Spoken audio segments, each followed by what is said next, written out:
Hello, hello, and welcome to the Draft Talk podcast. We're back talking all things NFL draft as we slide towards this year's draft.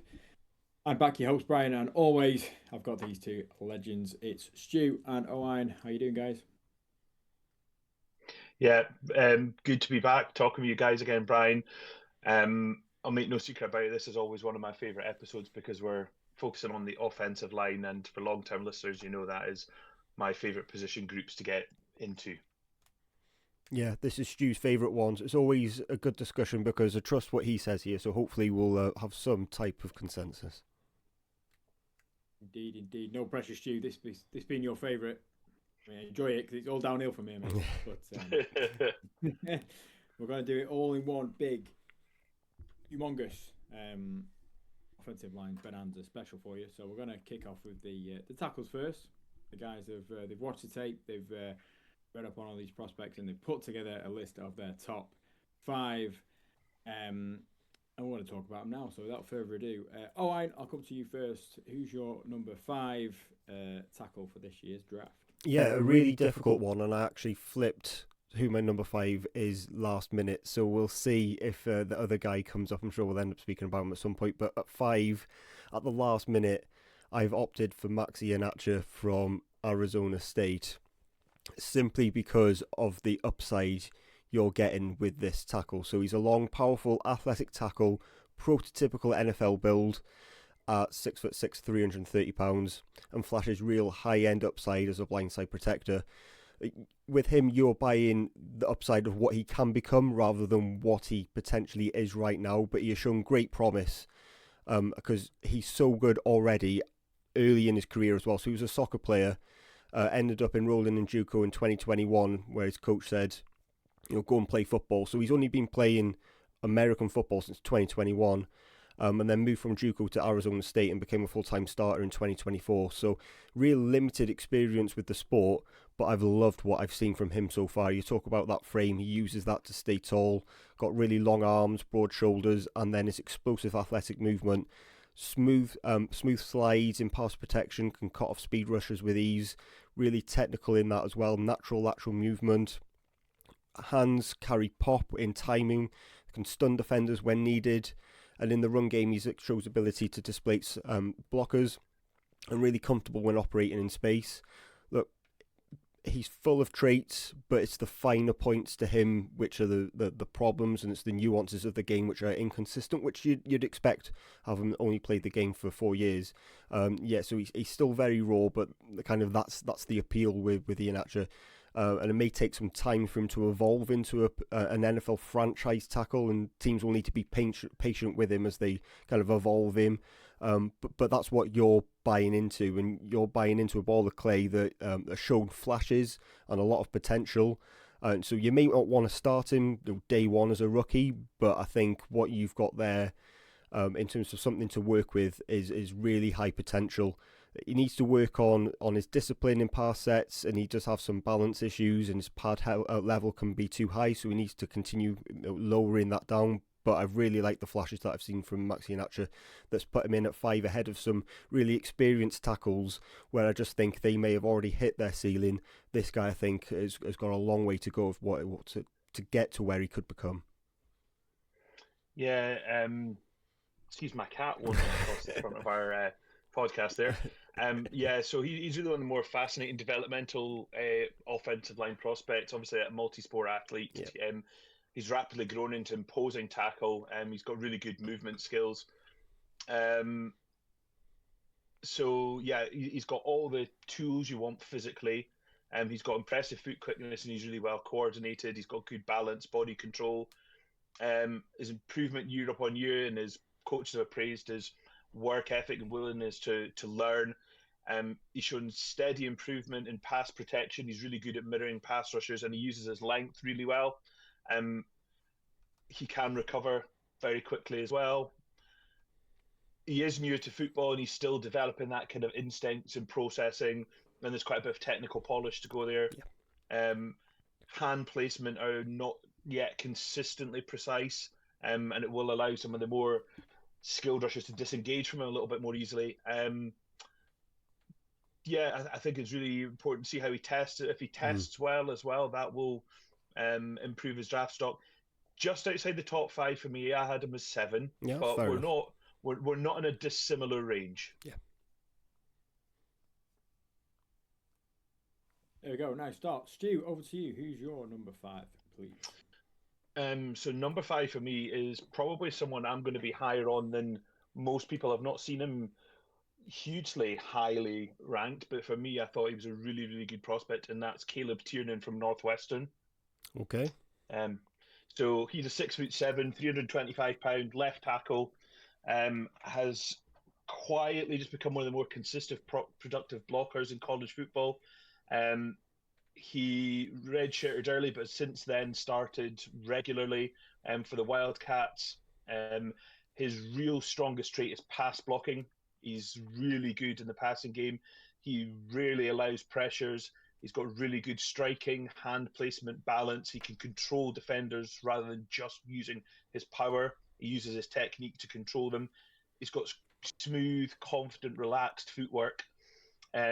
He's durable. He's shown great leadership at that program. We've seen offensive line come from Northwestern recently, so they've got good pedigree. He understands leverage, hand fighting, and how to use his positioning. And he sustains blocks as well, and doesn't let people out of his grip easily. There is a little bit of concern about his arm length.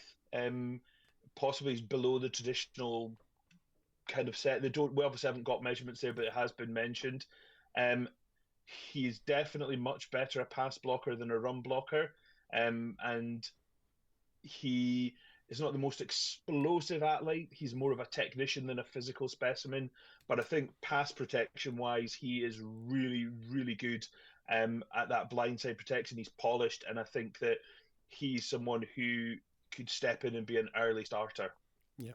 He's not someone who was in contention for me, I will be completely honest with you, but like kind of my notes on him, that he's a technically sound left tackle, steady pass protection instincts and growing play strength, and the growing play strength is where it is for me, because I think that I really wanted to see more play strength from him. I thought he was more average, especially in the run game in terms of his play strength, and he really wasn't that violent as a finisher. And furthermore, I don't think he's a great athlete either. That I don't think he showed any rare ability there as an athlete to make up for it. So he was on the outside for me. I mean, he was. Be honest, he's down at 11 for me. So I'm way off from where you are. But I think we agree on what he is. You just value what he brings more than I do. Yeah. Good stuff. All right. We'll go back to you. Who's your number 4 for this year's tackle class? Yeah, 4 for me is Monroe Freeling from Georgia, who I think is an excellent tackle. I think the 4 here, which we'll speak about as the top 4 guys, are a potential top 20 picks. That he's a Monroe Freeling from Georgia. He's a long, explosive, athletic tackle with rare movement skills for his size, and flashes really strong upside as a partial protector, but needs to improve as a run blocker. So he's 6'7", 315 pounds, prototype tackle build with rare fluid athleticism. Uses that length and the movement skills to flash really strong pass protection, and he has high upside as a right tackle, and I think he could potentially move to left tackle in the right system if you wanted him to. Look, yeah, so elite athlete is really where it starts with him. Moves like a much smaller lineman, has really smooth lateral slides, fluid hips, quick transitions, which allow him to stay in front of speed rushers. And I expect him to test incredibly well when we were speaking about that before. There's really good reach control as well. His long arms naturally widen the pocket and keeps rushers at a distance. Explosive off the ball in the run game, where he's able to roll his hips through contact and generates real displacement on downhill blocks. Really good grip and strength as well to use his hands to deliver pop, and shows really good upside as a pass protector because he's synced up with his footwork and his mental patience. He did allow 3 sacks in 2025, where he's inconsistent with his discipline and his pass sets, where he kind of rushes and oversets with that athleticism, and his hand timing is going to need some refinement, where he gets way too punchy and it's inconsistent as he drives players back in the run game, which is where he needs to develop, because he can become overbalanced and still developing kind of that strength for his size. But really like what I see from Monroe. I think some team is going to fall in love with him because of the kind of the ball of clay that you've got with him and the package he's already put on tape, I could see a team in the top 20 taking Monroe Freeling. I would get ready to be hearing his name earlier than you imagine. Yeah, I really like Monroe Freeling as well. He's a long, broad-shouldered frame. His quickness really stands out for me. He's got an excellent kind of first phase positioning. He's really light on his feet as well for someone at that height and size. He's got a really strong initial strike, and I think that at 315 there is still room for him to grow at that size as well. You know, he could put on weight and handle that pretty well. Run blocking wise, he does generate displacement with his power and his length. He's got good reach ability. He's strong and can collapse those edges as well. He does have a bit of a nasty streak to him as well, which in the run game, which I like to see. He needs to be a bit more consistent with his blocks as he's just developing that strength. And as you mentioned, when he's overextending, that balance can be a bit of an issue. Pass protection, he's got natural length to stop edge defenders. He's got quick feet to stay square, and he recovers well. And he handles speed really well. You know, I think he even handles that probably better than some of the power rushers. I think it's because he's bendier and he's more flexible than he should be at 6'7". His anchor's still developing, I think. Some of those longer arm bull rushers can get in at him, and his hand placing and timing. But again, he's raw, but he's improving very quickly. He takes good angles and understands leverage, and I think he has the tools to be a really good NFL tackle. He's coming from that Georgia pedigree as well. You know, you don't start for Georgia on a line either side if you're not a half decent footballer. Number 3 for me. Yeah, I think these it doesn't surprise me.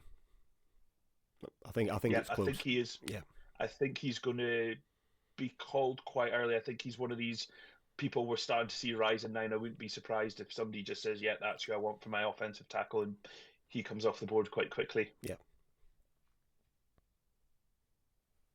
Indeed. Well, you've got a 3 and a 4. Who's the other 3 and a 4, shall we say?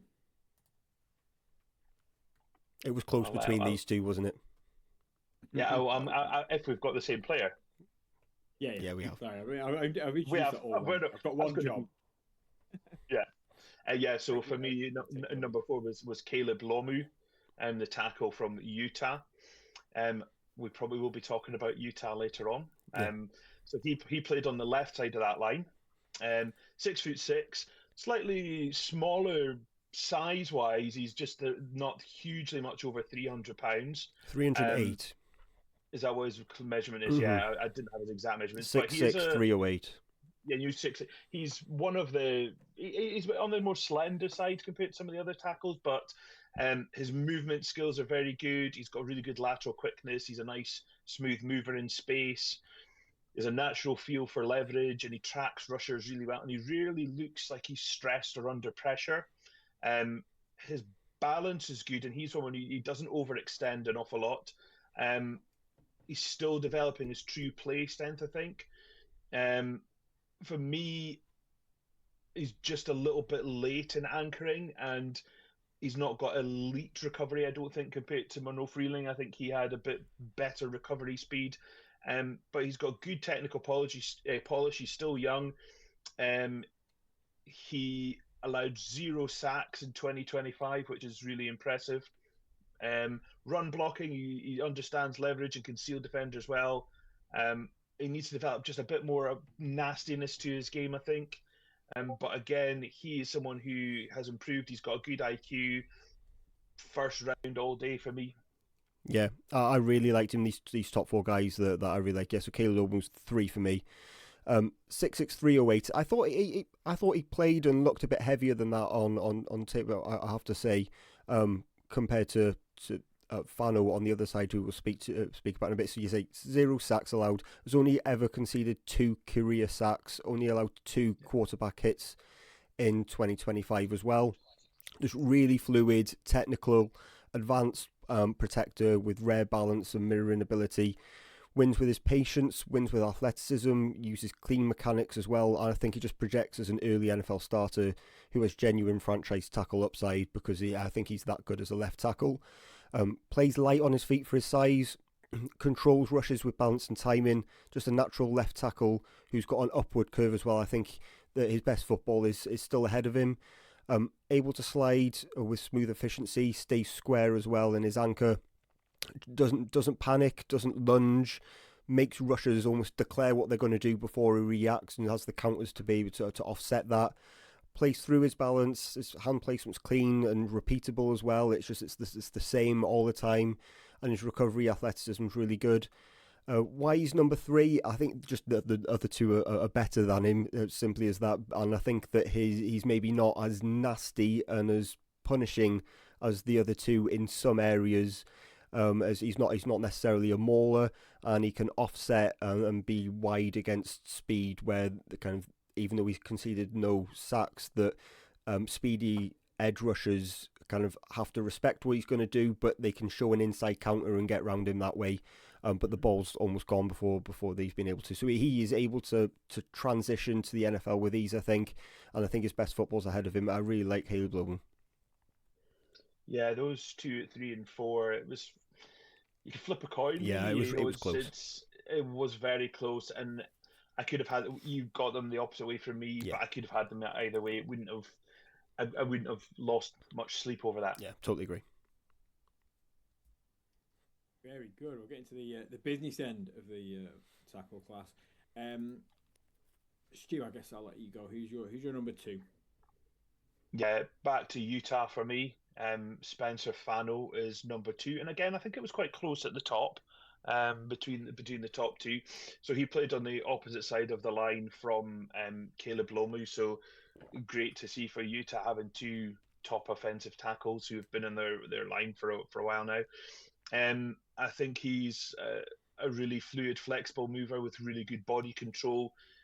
He's got good hip flexion. He gets really down low into his sets. He's got quick reactive feet, and he's got reasonable functional power, although he's not the biggest tackle. Run blocking wise, he's a really good run blocker. He generates movement through taking good angles. He can get out there quickly. He's got good reach. He's got good timing when he climbs as well, and he maintains that balance and control. Sometimes with pure power on the run game, he can struggle a little bit, and he can sometimes just be a little bit too patient on those kind of double team moves. Pass wise, he sets really well. He doesn't waste a lot of motion. He mirrors very well. He's improved his anchor. We talked about his play. It's definitely better this season than it was the season before. And he's a good hand fighter. Again, sometimes those long-armed, strong defensive linemen can get him a little bit. And particularly from really wide angles, he sometimes turns and opens his hips a little bit early and allows them a light lane either side of him. But he's technically refined, really detail-driven. He's consistent. He seems to have a bit of that leadership traits as well. If he goes top 5, I wouldn't be surprised. Yeah. I think we've done the same thing. We've swapped these. So I've got Spencer Fano at 1. It's 6'6", 308 pounds. He's listed at the same height and the same weight as Caleb Lomu, and I was surprised by that because I thought Lomu looked like he was carrying more weight and played like he was carrying more weight. Yeah, he does. Fano seems the more agile and the smaller of the two, but yeah, but I bet just something that measure in Utah. Yeah, well, we'll see what happens in come combine, isn't it? It was just something that you think, what you look at it thinking, there's no way these guys are exactly the same. So it'd be interesting to see what happens there. But yeah, I've got Fano at 1. I think he's technically pristine, ultra steady offensive tackle with rare balance and processing ability. Wins with polish, wins with patience and consistency. I think he's got a high floor as the NFL starter, and again, legitimate franchise tackle worthy prospect. I think he's calm, I think he's composed, and he's consistently clean, but he wins reps not only with technique, but he can use brute force when he needs to. So high floor, has reliability, but I think he has more of a dominant trait than Caleb Lomu did when we spoke about him on the other side, that he looks to bulldoze in the run game to open lanes up, while also showing finesse as a pass protector. Again, 0 sacks allowed in 2025, 0 quarterback hits as well, so didn't even allow a pressure. Is in pass protection, he's able to mirror, slides smoothly, stays square, forces edge rushers to widen around the arc, attempting to, and then almost forces them to come back inside where he's loose as a mover and uses great balance and recovery techniques, meaning that he rarely gives up clean angles to quarterbacks. Keeps his feet underneath him as well, doesn't lunge, doesn't fall forward or overextend, despite some rumours that he has some shorter arm length that I'm not sure that particularly showed up on tape for me, but that's something to be aware of. That there are, I don't we have a measurement, but I think we're expecting some shorter arms for him than some of the other guys. But I say it didn't show up on tape with me because I thought his hand usage was really good, showed timing, striked inside the frame using independent hands to maintain leverage and gain leverage, really patient at the top routes as well. And calm under pressure. I thought for all the kind of mauling mentality I thought he's really composed and controlled in the way that he utilised it. Weaknesses, while the length wasn't a problem, he clearly isn't some type of athletic freak in terms of the size that he's going to bring. And there are times where the kind of long arm rushers are able to strike his chest, but he counters them pretty well, and he's able to do that quickly. And he can give up ground against pure power rushers, where his anchor's good, but the bigger bull rushers, maybe like the defensive tackles who are moved outside, can manipulate the pocket slightly against him, where he needs to kind of re-anchor and re-stabilise before going again. And I think he's a player who relies more on technique than athleticism, which is not a bad thing at all. He just isn't a physical freak, but he wins by doing all the right things right, and I think that is worthy of a top 5 pick in this class. Yeah, we've talked about the Utah tackles for a long time.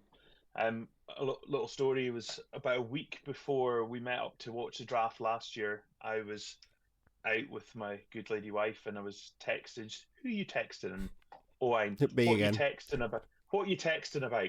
Oh, just the tackles from Utah for 2026 draft. And it just went over her head. She just glazed her eyes and went, what nonsense are you talking about? But that's how long we've been talking about the Utah tackles for before we even watched last year's draft. So those two guys have been right up there for the best part of a year or so. Yeah. Lovely stuff. Well, there we go. There's the tackles done. We're not done yet. We're not moving him to guard, are we? No. Good. One left. You're right. Yeah, sorry. I'm getting too advanced in my spreadsheet. I've got all different colours. Yeah, so we've had... I guess, Stu, I'll let you introduce this one. So your number one, please. Take a note. We'll figure out this might be Ioane's number 2. Yeah. So again, it was very close at the top of this class, and if they get picked back-to-back picks in either order, I wouldn't really be surprised. But I've picked Francis Mauigoa from Miami. When you talk about people being an absolute unit, I think he fits that description. He's 6'6", about 345 pounds, and he carries it really well. He doesn't carry bad weight. He's got a real kind of frame to movement ratio that doesn't really seem to match up. He's got a really explosive first step, and he really wants to hit people with that first step. He mirrors speed rushers really well, and he's got a lot of lower body power. He's got, I would say, knockback power in the run game with really heavy hands and excellent grip strength. And he collapses edges really well and widens lanes to the outside. Really, really strong at that. Sometimes he does rely on that power a little bit too much. But in the pass protection, he's got a really strong base and anchor. He's patient when he's set. His hand use is developing. It's getting better, and you definitely saw growth in that. And he manages inside counters particularly well. I think recovery technique, he just needs to improve a little bit, but he's recognizes the moves really well. He plays with a real nasty streak. He's a real kind of team first guy, and his improvement, he has gone on a really good trajectory. There is a lot of talk at times that people have said, maybe would he move inside?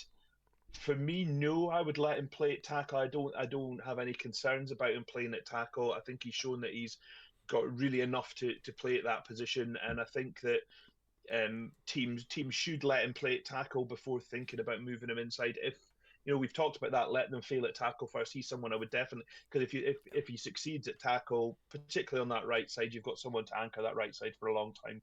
Yeah, interesting that we're talking about the top two guys and they're both right tackles. It's not very often, more often than not, that it's on the left side, isn't it, that dominates the discussion. But yeah, number two for me, physically dominant, technically polished, with rare power, balance, and he just overwhelms defenders as a run blocker, but calmly erases edge defenders in pass protection. Built like an NFL cornerstone tackle, plays like one as well, wins with violence in the run game, but stays calm in pass sets. I think he's an early first-round pick who shows kind of those elite traits to be a two-contract type of player. Much of the strengths are the same. He looks like an NFL tackle, broad frame, thick lower half. He was able to displace defenders off the ball consistently with churning leg drive and solid grip strength. Uses his hips to negotiate through contact and drive defensive ends and linebackers out of running lanes when needed, and maintains a wide base and upright posture when needed. Strikes with force and precision with his hands, jolting rushes with contact, and his finishing mentality that he plays through the whistle and looks to bury defenders when out in space. Weaknesses for him and why he fell behind Spencer Fano in my rankings. I think when he loses, it's almost always in the same way. So I think that may be easily fixable in a way, and it's one of the reasons why people are talking about him potentially being a guard.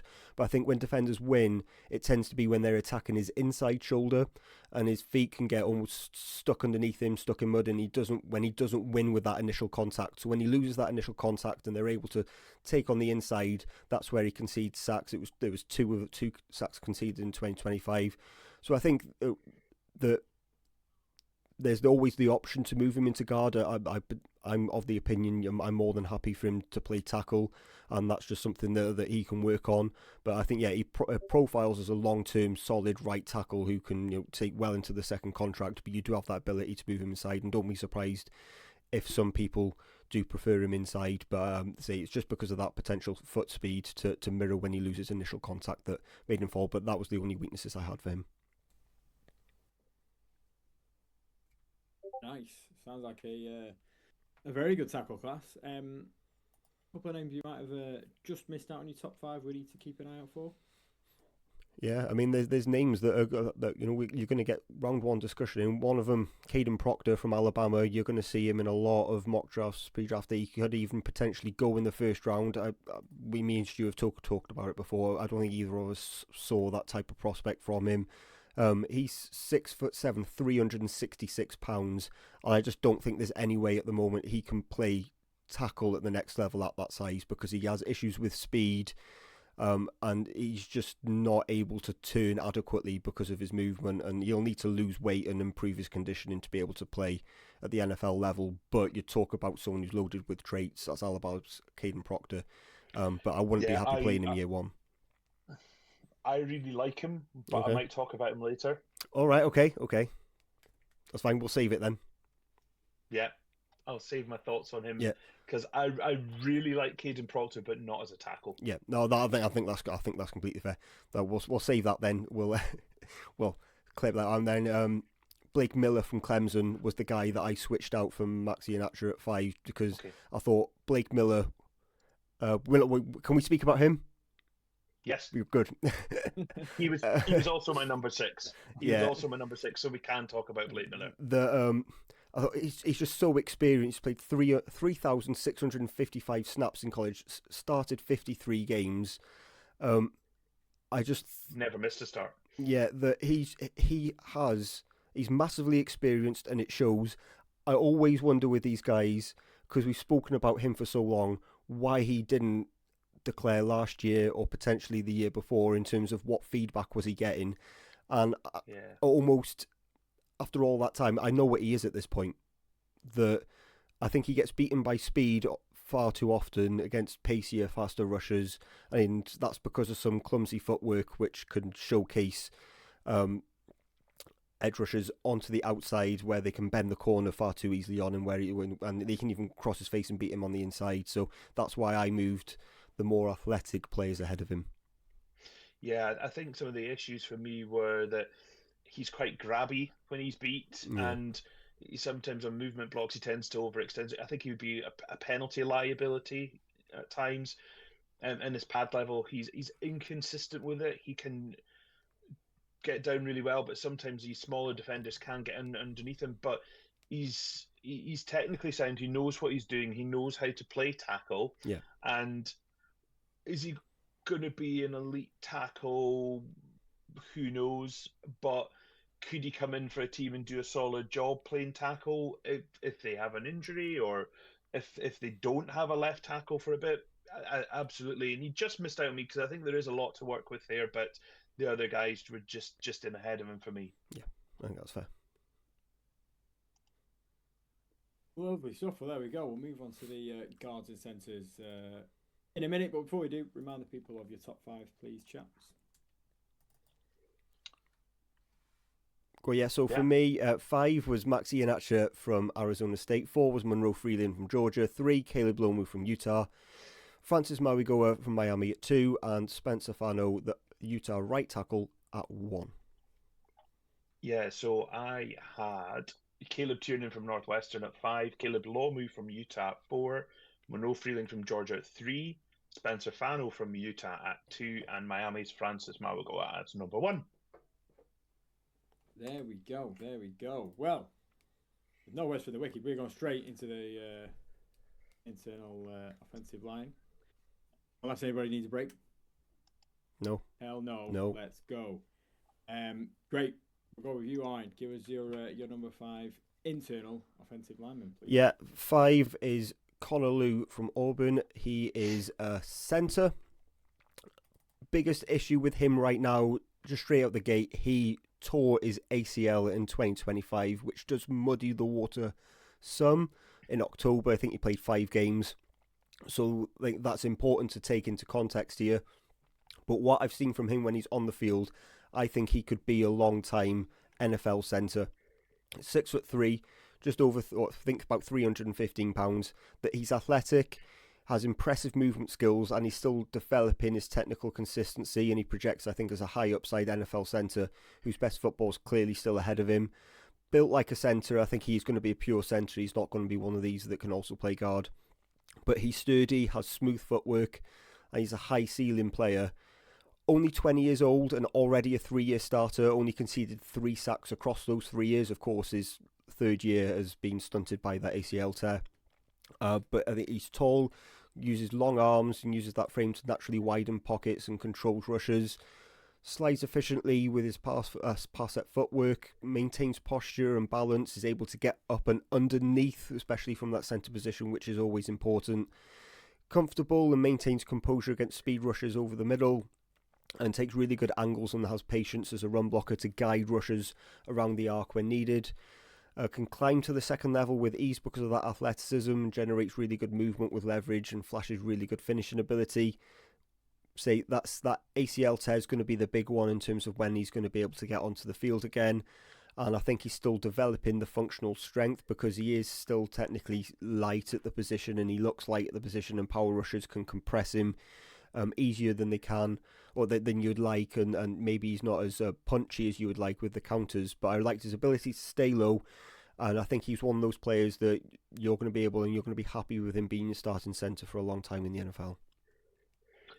Yeah, I mean, he's someone who's earned the respect of his team very early. I mean, was a game captain, and he's such a youngster on that team.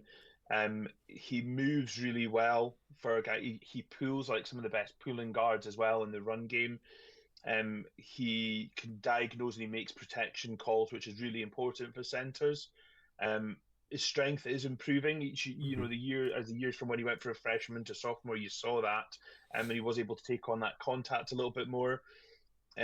He can get really under those taller defenders, particularly, and he's got a low center of gravity. He's a really good leverage fighter. He's got good processing speed. I mean, he's played in the SEC. That's not an easy ground to play on the lines, and he's certainly done really well. Not much to dislike about him at centre, if I'm honest. I think that he could be, if he's fit and his knees in a good shape, he could start him early because he's clever enough to do it. I also had him at 5. That's a nice start. We'll go out to you, Owen. Who's your number 4, please? Okay, back to me. So 4, a bit of projection here, but I've gone for Gennings Dunker from Iowa, who is going to be moving from right tackle to guard at the NFL level. There's absolutely no way this guy's been trusted to play tackle, but I think what he offers you could be really, really good inside. So he's powerful, he's a heavy-handed blocker with outstanding play strength and a really nasty demeanour, which you would expect from Iowa offensive linemen. Projects as a physical guard rather than playing outside, and he's going to be able to thrive in the run game in that way because there are some limitations there when he's playing at tackle, which we'll get into, and I think his pass protection is more than enough reliable to hold up at the NFL level. So yeah, I think he's built for the interior, wins with strength, leverage and violence, and while he's a tackle by trade, he's going to be playing guard in the NFL.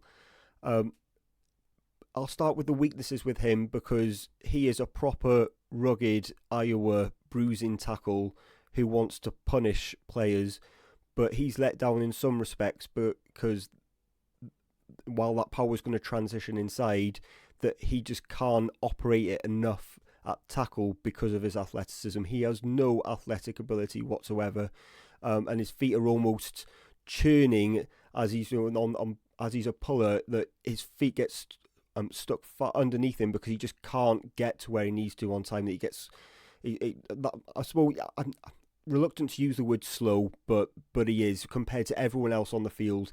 He's just a step behind because of that speed, and that limits his footwork. So against speed rushers, they can stress his outside because of that lack of foot quickness to be competitive off the edge, and it's one of the main reasons why he's going to be inside. But why that's going to work is because he's really heavy with his hand usage, so he's really punchy and he has shocking hand strength to push defenders backwards, which allows him to control reps when he's working in a phone booth rather than in space, and he has natural leverage to work on the interior where he has really good pad level and knee bend, which is going to make him really difficult to uproot in a phone booth.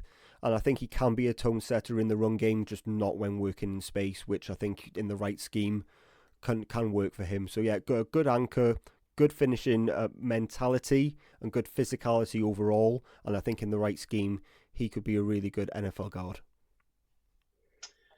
He has an extremely impressive mullet, yeah, as we've seen. Yeah. He gives me kind of vibes thinking of players. It's not necessarily just because of the hair and the kind of demeanor and things of kind of guys we've seen before who've made that transition inside. You think of like Quinn Miners, Cody Moch.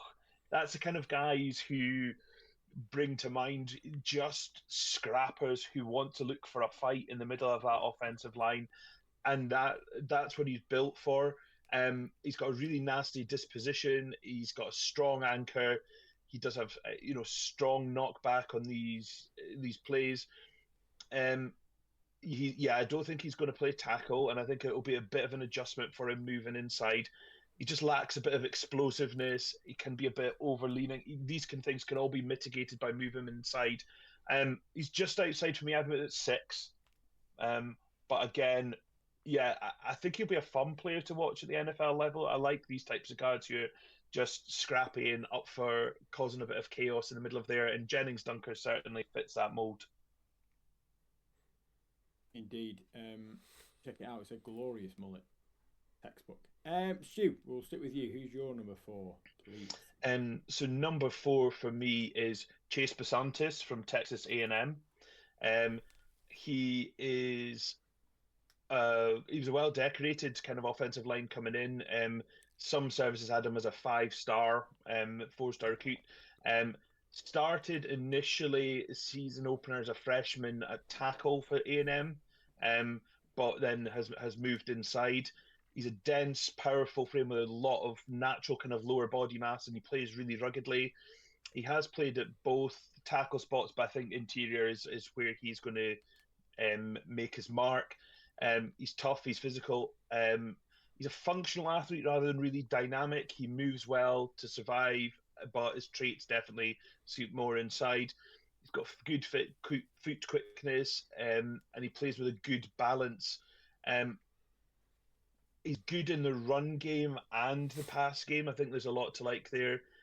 His pass game's really built on that strength, that anchor, and technique rather than athleticism.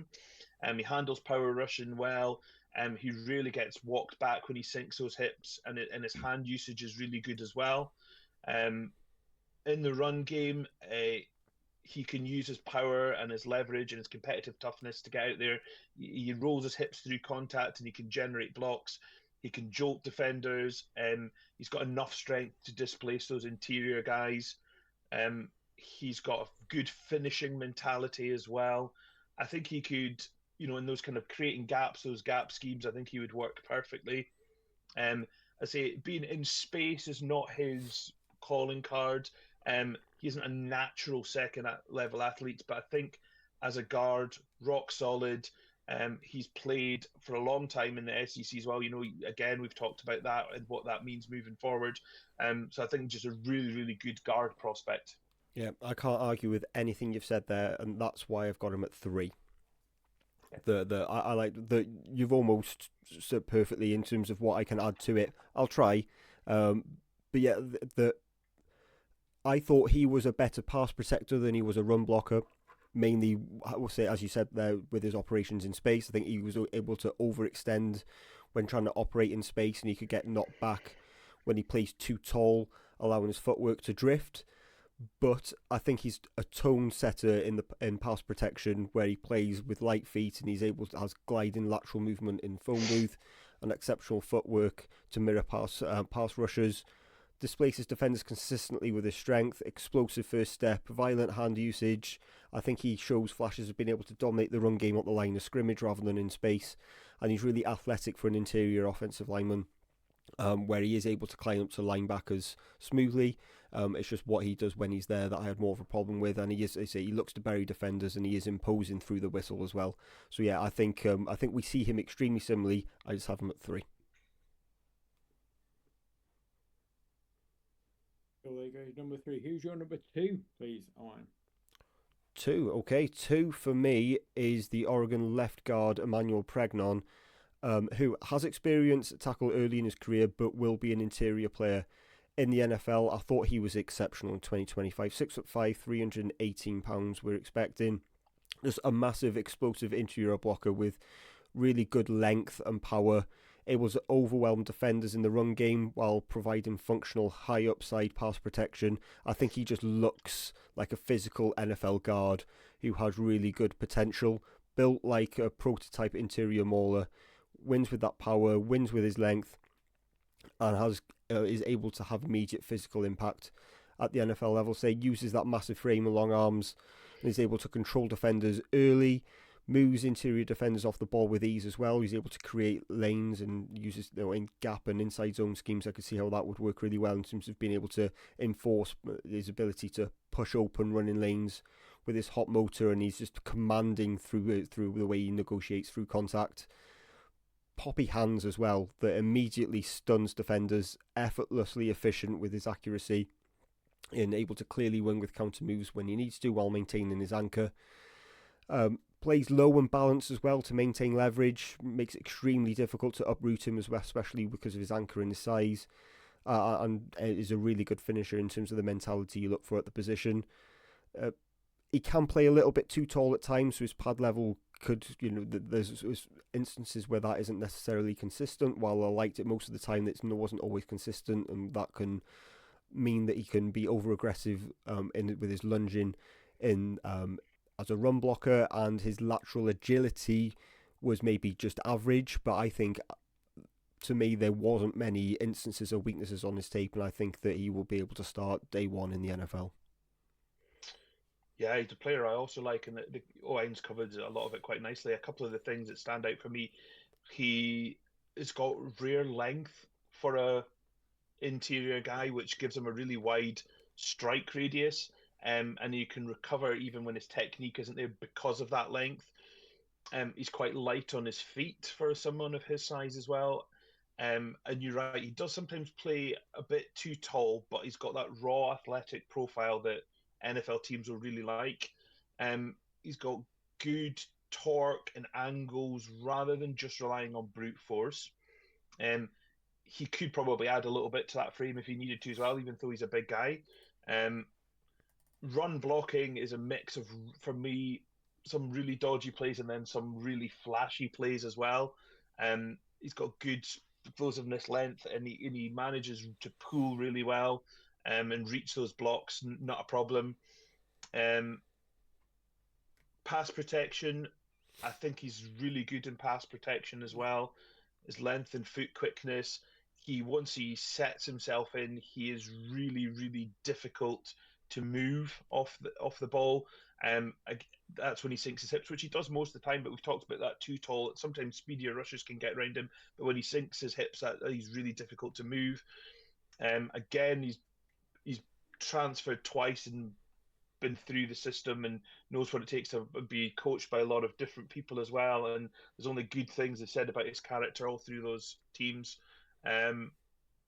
Start him straight away, plug and play. He's number 3 on my list. Yeah.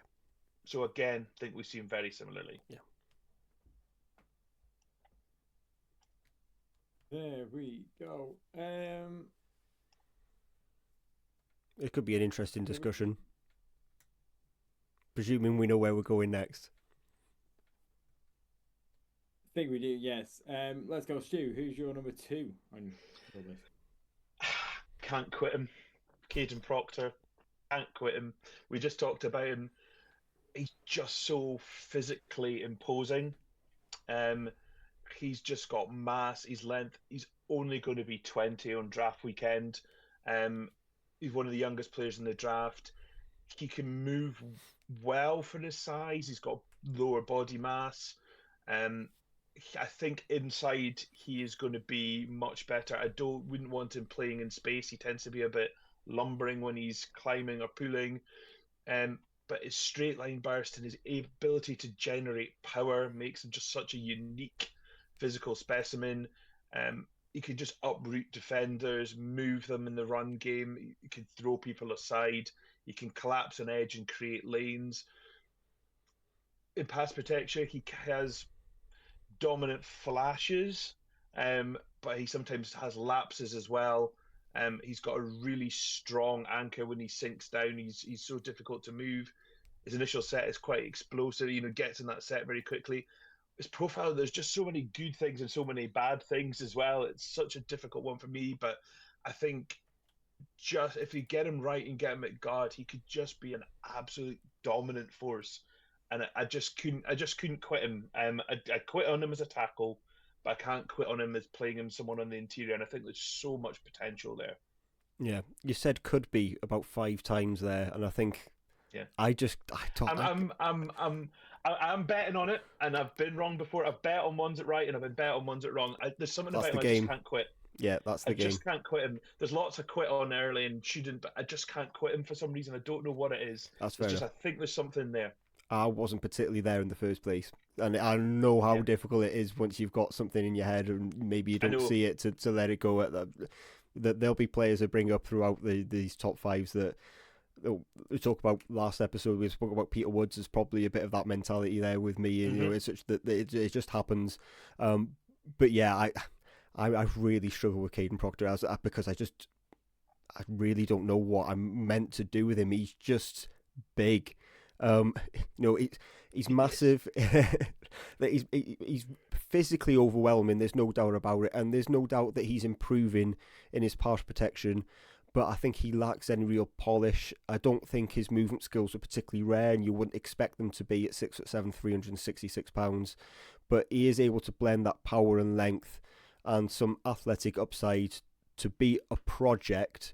I'm just not sure that if I was to buy into a project, that's the project I'm buying into. I think I could talk myself into a different project ahead of him. I would almost let him be someone else's mistake if that's what's going to happen. That if you're going to be wrong, just let someone else deal with it. Is kind of the mentality I think I would have for Kadyn Proctor. That when he takes to the field, he just looks different, and that's why it's so difficult to get away from him. Right, that the moment he steps on the field, he's just a man in a boy's game, and he is able, and he is growing with his technical ability. I don't want to shy away from that. There's absolutely no doubt that he is improving. but I think he wins with more opposing long arms, massive wingspan, thick lower half, where Russia's eight will struggle to get around him. And I think that's probably why he's going to work on the inside, right? Is that how are you going to get around a guy of this size? Is it that kind of that initial engagement when he wins it? There's no way you're going to displace him because of how big he is. And early in his career, that's what you're going to be relying on.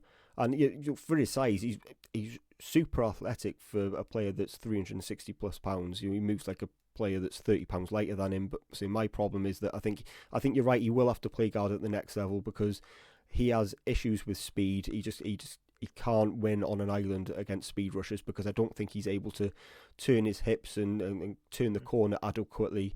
And I do think he's going to have to cut significant weight, especially if he's going to play tackle and win on an island, because I just don't think his conditioning's there to play a full game at the NFL at the moment.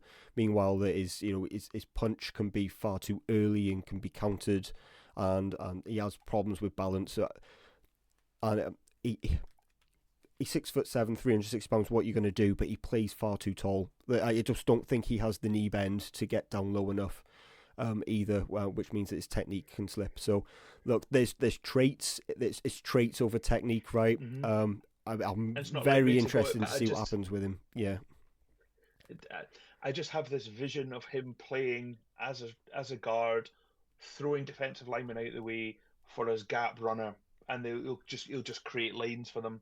That's what I see him doing, and just going up against some big, beefy defensive linemen in just a battle, which he's got enough to win. I don't know what it is. I just can't quit him. Again, we've talked about this traits versus now, and it's not something I usually go for all the time, but I don't know. There's just something about Kadyn Proctor I like watching, and I just have a feeling that he's going to come good.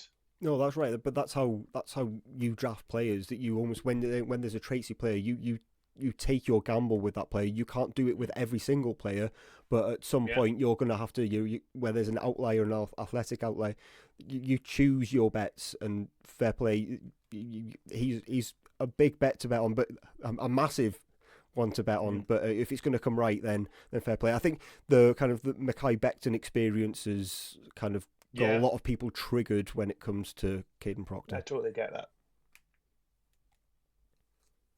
Good stuff, guys. Okay, fine. Give us your number one.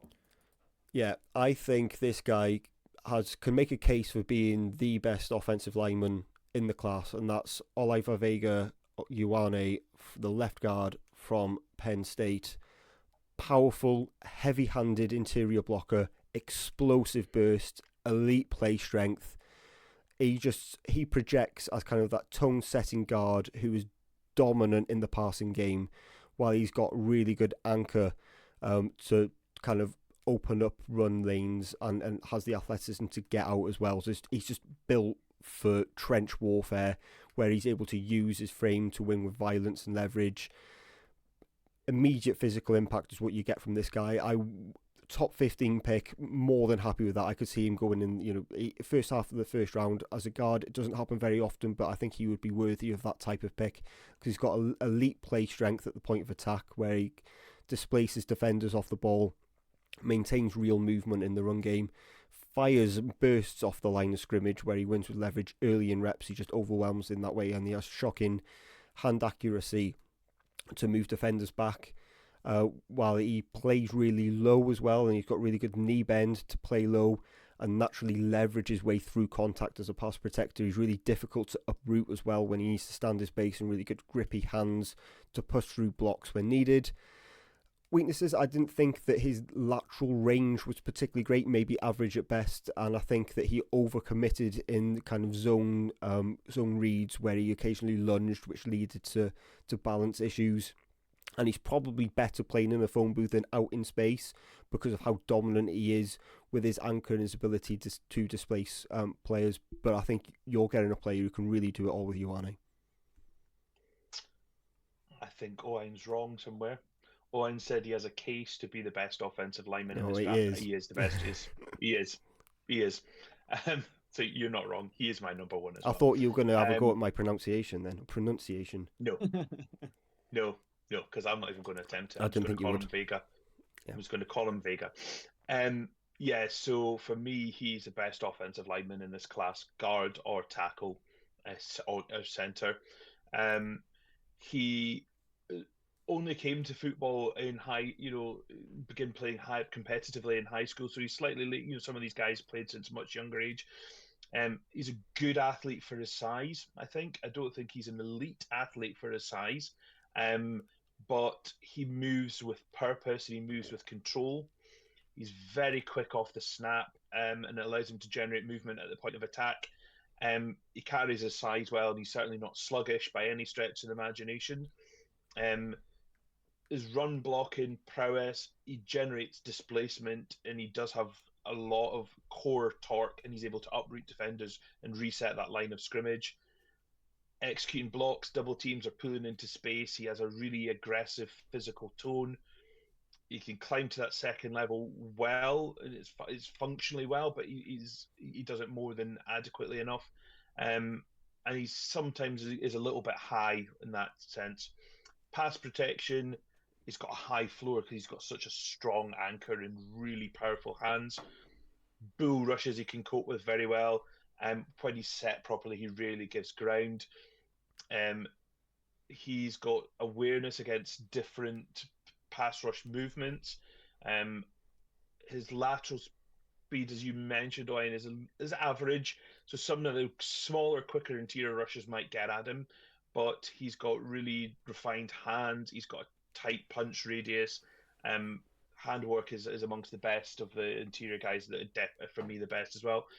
He processes defensive fronts really well. He plays with a finisher mentality. He's got a steady development all through his career. You like to see that he hasn't plateaued. He's continued to develop year upon year. I think that he will be a great guard at the NFL level.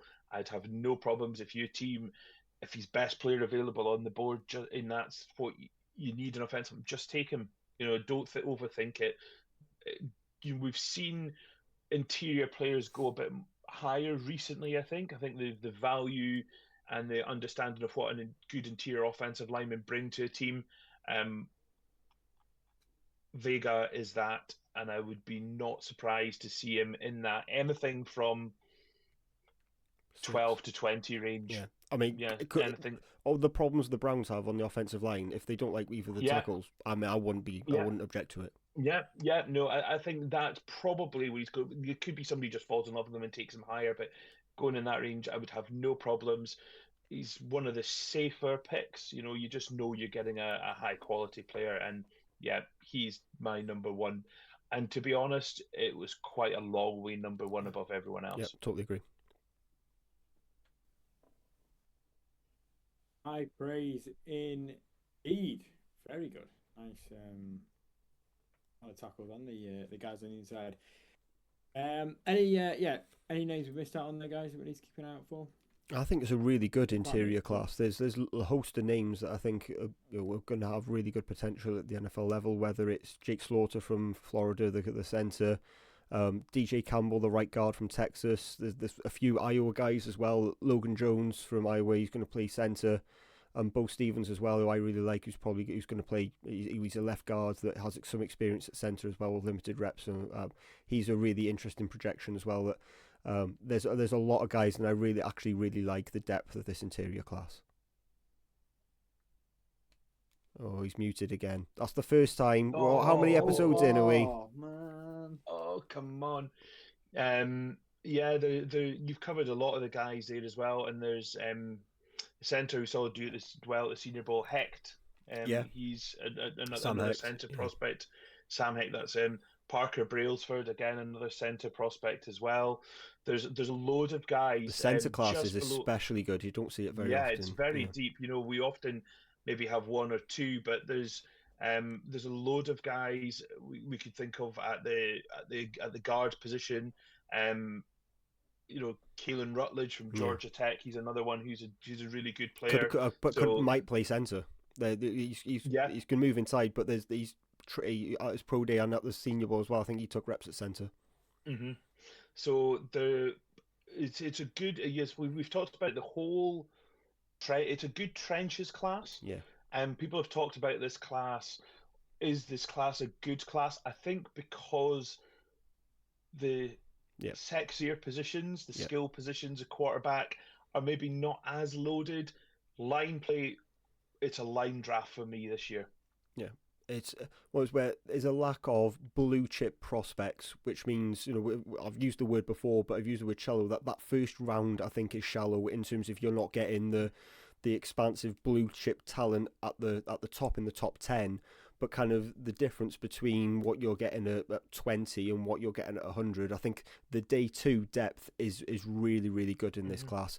That it's not a class to invest in blue chip talent, but it's a draft to stock out your roster with really good players.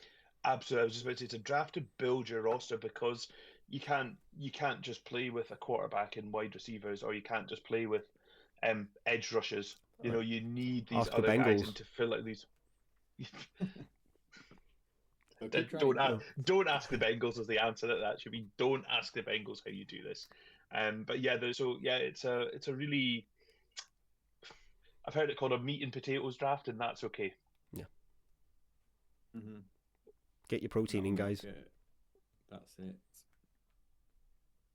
Oh, there we go.